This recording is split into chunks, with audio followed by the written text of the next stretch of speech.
We were considering a divorce when I formally gave my parents ownership of our home. Cold-faced James pointed at me and icily demanded that I leave the house. With the help of his parents' beaming smiles, who appeared to tacitly approve his behavior, he launched a barrage of insults. But I was unmoved by what they said, and I accepted the choice to go with composure. The bags I had prepared ahead of time was accompanied inside me by a carefully considered plan. I left the house without hesitation, hand in hand. They had no idea how serious the catastrophe that was waiting for them was. Sally is my name. I recently turned 50. We've been married for a long time. Now that they are grown up, our kids live their lives apart from us. I used to be a regular paying employee, but after a friend introduced me, I now spend my days teaching handcrafted accessories, which is a pastime that has evolved into a career. Through my relationships with my pupils and the daily delight of crafting, this new profession has become a pivotal moment in my life. Turning a pastime into a career may not sit well with everyone, but I am happy with it.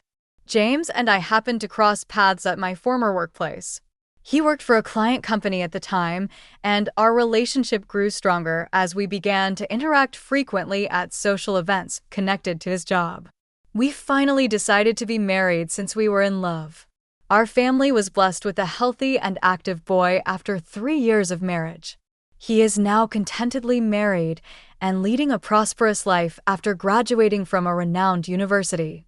But even though our son was successful, I found it harder and harder to enjoy James and my relationship.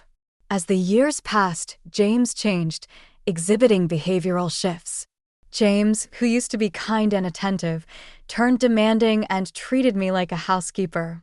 His shifting preferences and expectations on a regular basis started to cause me problems.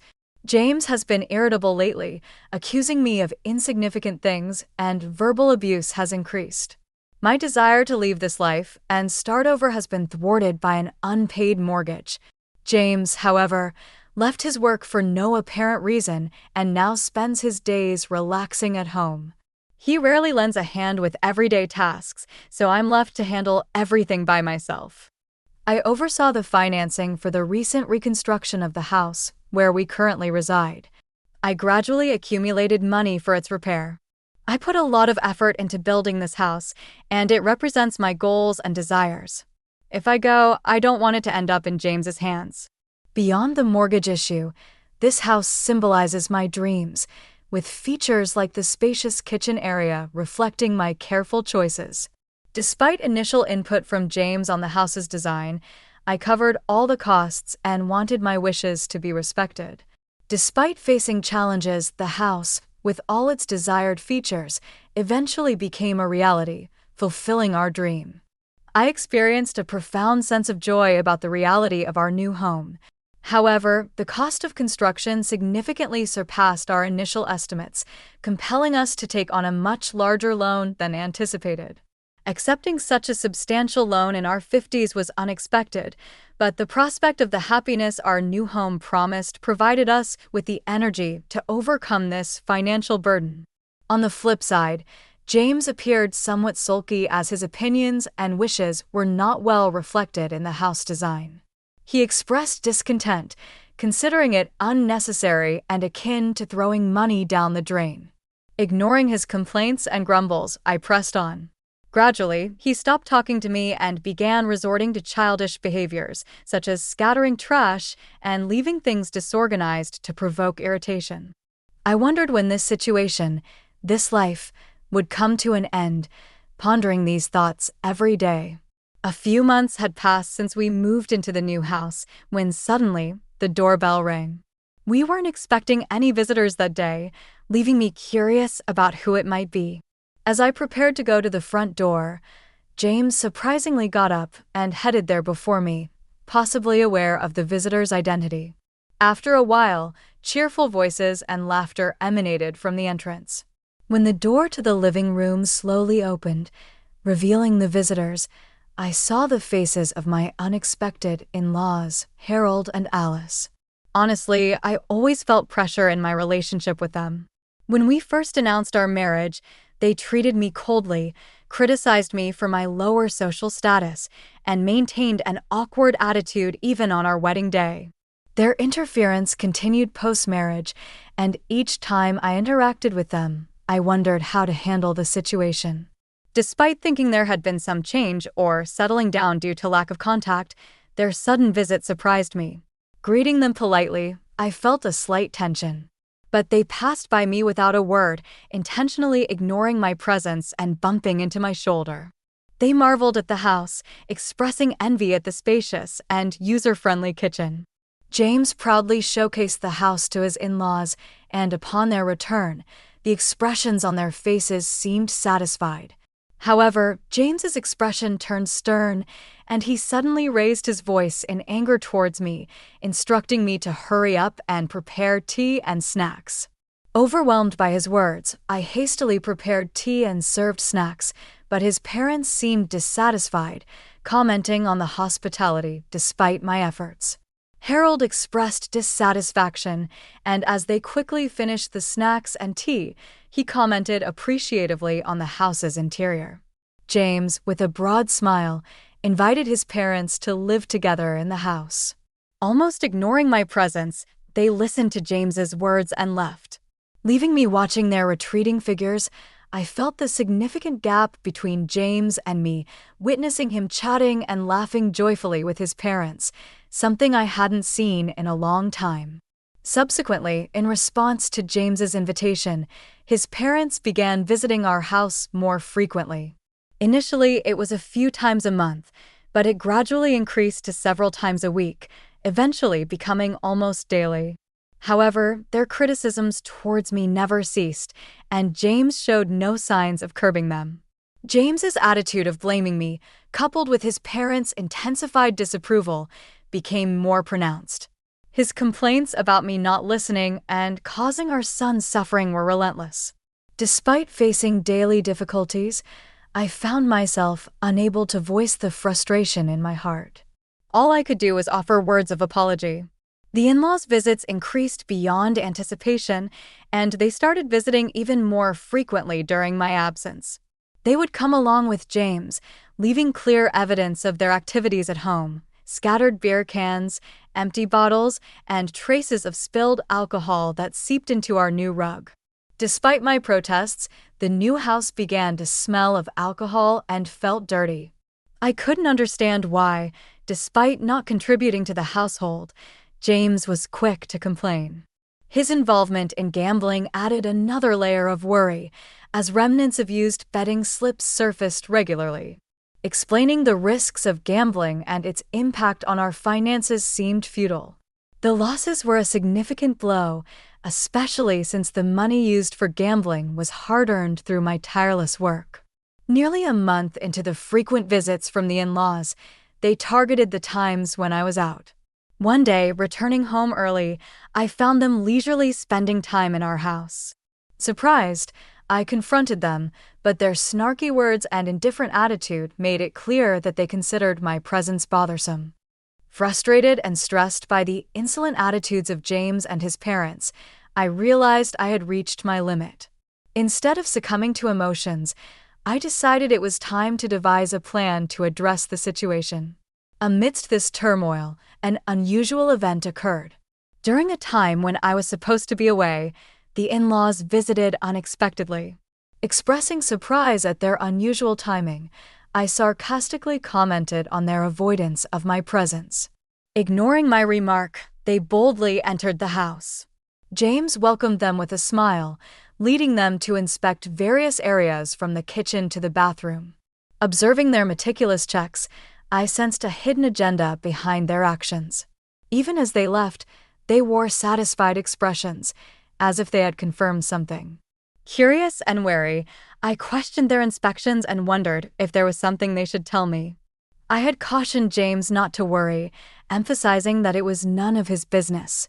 His behavior, however, hinted at concealing something from me. I suspected he was trying to manipulate me cunningly, but grasping the real intention proved challenging. Observing the situation became my only option. Then one day, after work, I returned home to find a large moving truck parked in front of our house, bearing the logo of a company named Moving Center. James appeared to be in discussions with the truck driver and representatives. When our eyes met, he pretended not to see me and disappeared inside the house.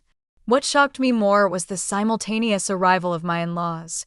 They greeted me casually and James welcomed them, leading them into the house.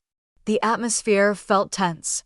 As I followed them inside, I noticed a significant change. The familiar furniture and belongings I knew had vanished, replaced by my in-laws' dated furniture, arranged as if this were their home.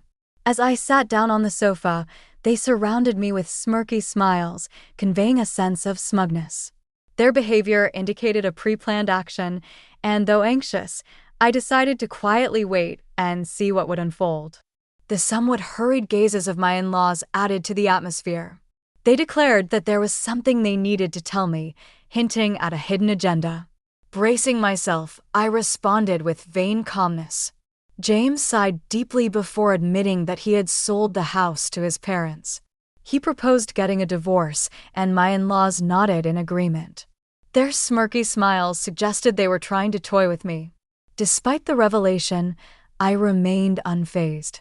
Having anticipated their plan, I promptly signed the divorce papers, placed my wedding ring on the table, and declared my intention to leave the house.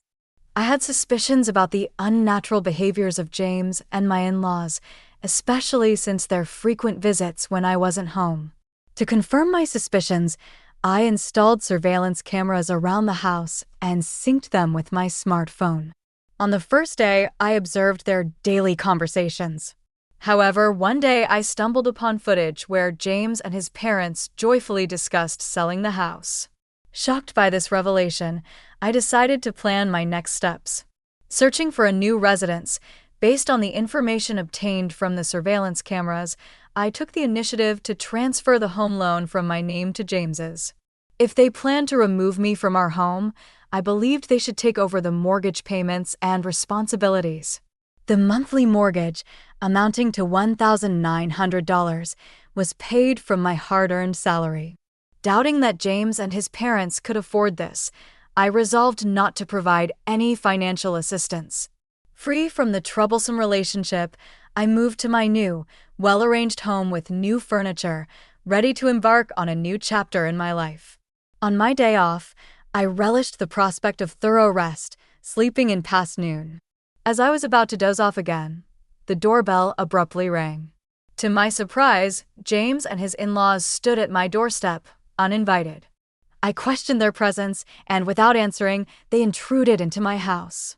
Spreading out a document in front of me, they accused me of changing the name on the house loan without permission.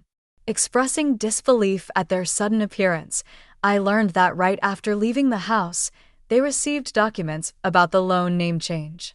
James and his parents were shocked, claiming they were currently unemployed and couldn't afford the high monthly loan. In a furious outburst, James declared they wouldn't pay that amount.